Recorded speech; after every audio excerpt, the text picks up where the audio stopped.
Oh, hey there! Can we please talk about UFC Vegas 56, headlined by Alexander Volkov and Jairzinho Rozenstruik, Biggie Boy versus Ivan Drago.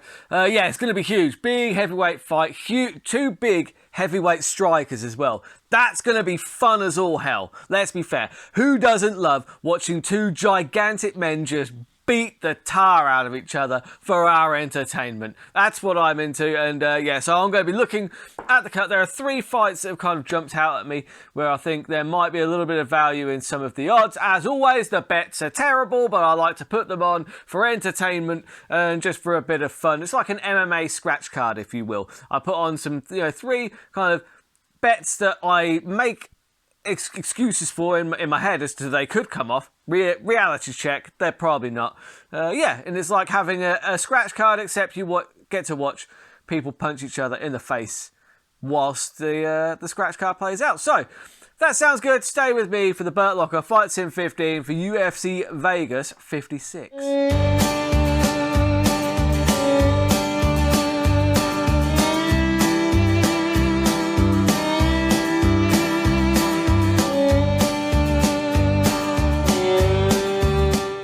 Right, so the first one that I'm looking at is Joe Solecki versus Alex Da Silva. Now, I'm wondering which weight class was that in. It is. Yeah, so these would be welterweights. So I didn't actually make a note. Yeah, I thought Solecki was a welterweight. I'm more familiar with Solecki than I am with Da Silva, but I did watch a couple of Da Silva's fights. He's actually pretty good on the feet, He's had a bit of a rough start in the UFC. He got caught in a guillotine in his first fight, and then he bounced back with a win, but then he lost to Brad Riddell. Now, Brad Riddell, he's a really, really good kickboxer. Just looking at Riddell's fight with Rafael Fiziev is like it was a competitive fight until it wasn't. Go back and watch that fight. Rafael Fiziev, he's somebody that as we know, the Burt Locker is a big fan of Rafael Fiziev, whatever. I call him Fiziev, but I'm pretty sure it is Fiziev. Anyway, he's not fighting in this one. Don't know why I'm talking about him. So yeah, he's had a bit of a rough start in his UFC career. Now, the fact that he got caught in that guillotine could be a problem against somebody like Joe Solecki. Joe Solecki, it's no secret what he's going out there to try and do. The guy has how many submissions? 11 wins, 8 of those are submissions. So we already know what Solecki is going to go to if fighters will usually revert back to what their bread and butter is.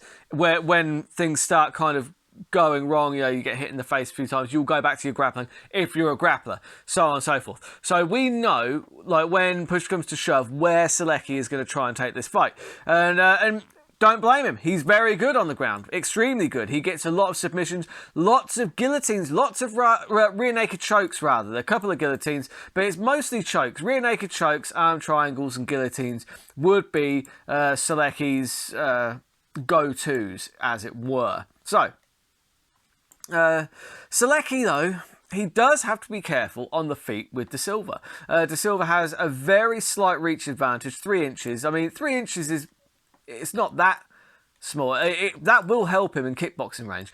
The other thing that will help in kickboxing range is the fact that Da Silva's probably a better striker. He's a finisher as well. He's got how many? He's got 11 knockouts, I think, something like that. Anyway, he's let's just have a look here. I forgot. I haven't actually noted it down. How many KOs? So yeah, 62% of the time he wins by KO. He is a finisher, is what I would say about Da Silva. He is a finisher because out of how many wins? Let's have a look. So how many wins has he got? He's got 20 wins. 21 of them have been finished by either a submission or a knockout. Now, he does have 7 submissions of his own, so that kind of shows me that Solecki's probably going to have the grappling advantage, but how big is that advantage? Like Da Silva, you don't get 7 submissions in an MMA record by accident. He's clearly no stranger to grappling. Now, I would say that Selecki, he does have the experience in the UFC. He's got slightly better experience in the UFC, but overall MMA experience, it does go to De Silva.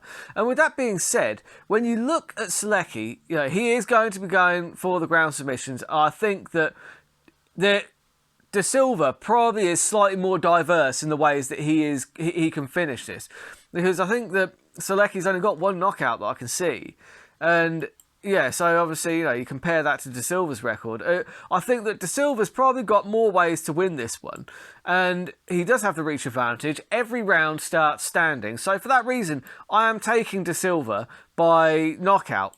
Knockout TKO. Well, actually, no, not even that. I'm taking him by finish, because actually with De Silva, as I said, he is quite diverse, and you're getting pretty good odds just on De Silva to get the finish, which is 3.75. So you're getting better than even money on that, which is worth a go, because he finishes it. 20 out of 21 wins, De Silva has finished. So provided he wins, the chances are that he wins by a finish of some description. So 3.75, that's going on the bet slip. Oh, that's a terrible bet. Selecki's probably going to choke him out in the first round. But yeah, we will find out. We'll find out what happens.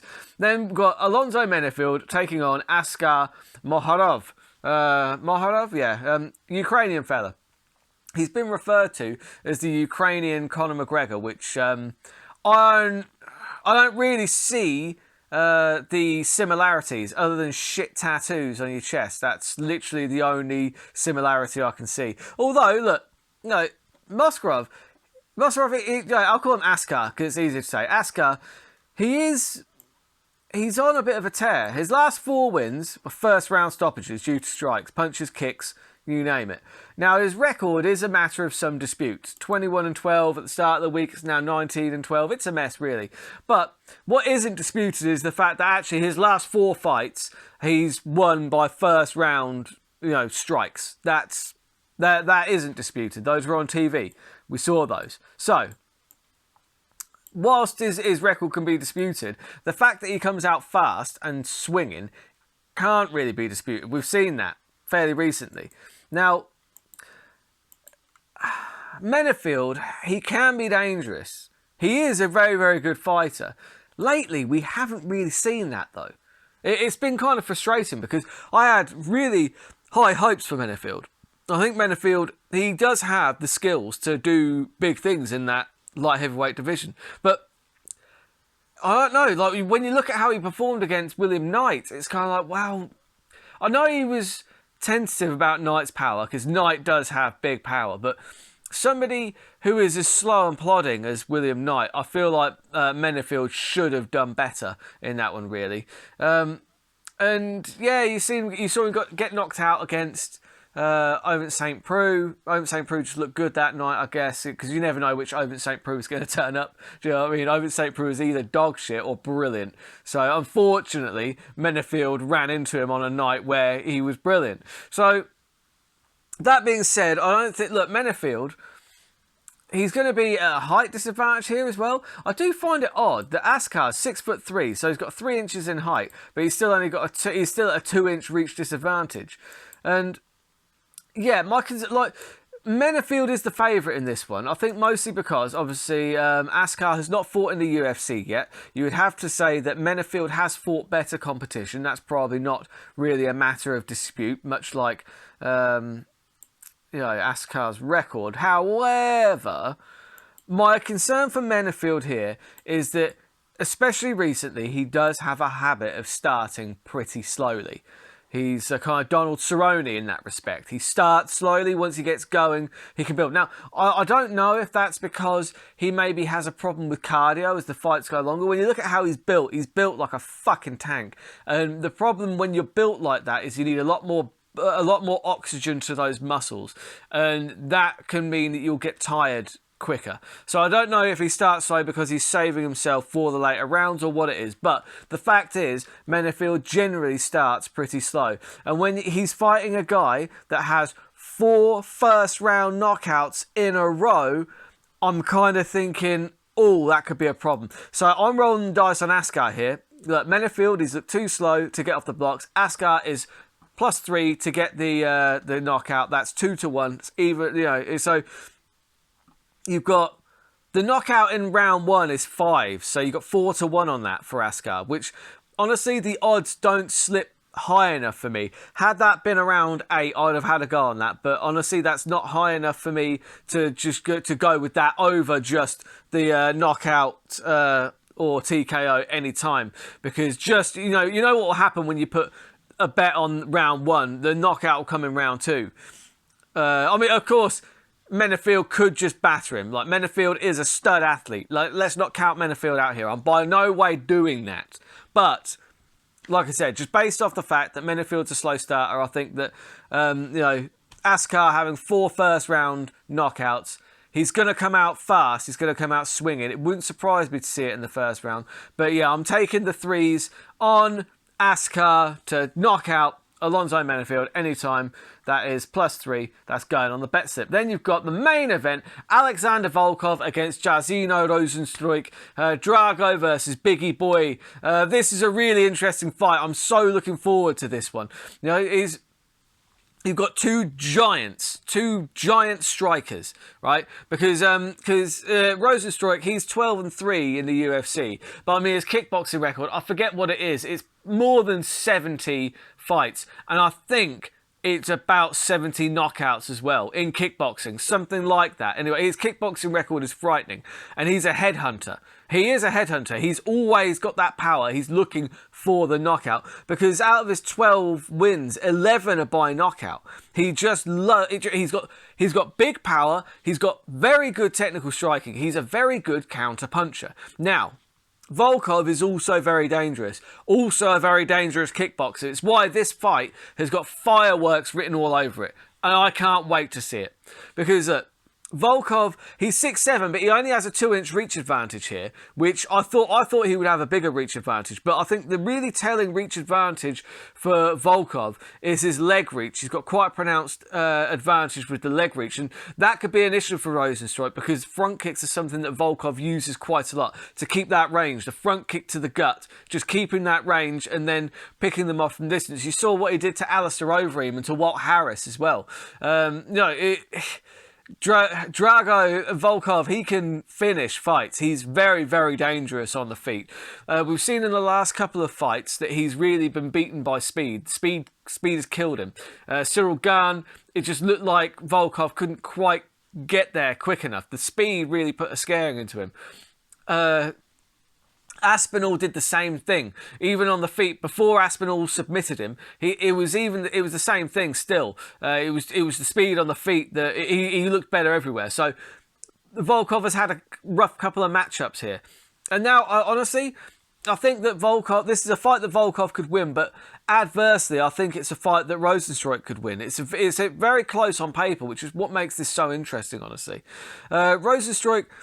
One thing I would say about Rozenstruik is his power does last. We've seen it, right? Against Alistair Overeem, he knocked him out in the dying seconds of round number 5. That power is there the whole time, and he's a very good counter puncher. And I would say that Volkov has been caught by power late in the fights when he fought Derek Lewis, which was only a 3-rounder, I acknowledge, but Lewis caught him in the dying seconds of that fight. And Lewis has huge power, so it's no surprise that he got that knockout. But I would say that Rozenstruik has very big power, but I would also say, with respect, that he's probably a better technical striker than Derek Lewis is. So if Derek Lewis can catch Volkov in the dying seconds, I feel like Rozenstruik certainly can. He's a very good counter puncher, and I think that over 5 rounds Rozenstruik can find the knockout against Volkov. I think it will probably come later, but I'm liking that the knockout TKO anytime is +3. That's what's going on my accumulator, because I am also going to have a cheeky side bet on Rozenstruik to win by knockout TKO in round 5. That's 29. That's 28-1. So that's worth a quid. I'm throwing money away on that. But yeah, I'm having the +3 on that, putting that together with all 3. So you have got De Silva to get the finish, Askar to get the knockout TKO anytime, time, and you've got Rozenstruik to get the knockout TKO at any time. That is 33.75, so 32 to 1. That's a terrible bet. I will be recapping these next week, Tuesday or Wednesday. We'll see just how wrong they went. It'll be hilarious. It'll be a good time. It's always nice to have a quick laugh at how wrong some of these predictions end up. And who knows, maybe I'll have gotten a couple of them right, because, you know, there is method to the madness. So I do have a look at what could happen, but it's very difficult betting on MMA because it's so goddamn unpredictable. But that is why it's fun. It's why I watch it. And yeah, so I'll be doing that next week. Thank you for your support as always. Please like, share, subscribe, all that good stuff. Let me know in the comments, who are you betting on this weekend? I'm always interested to have that discussion. But yeah, so until next time, keep those odds long and those bets terrible.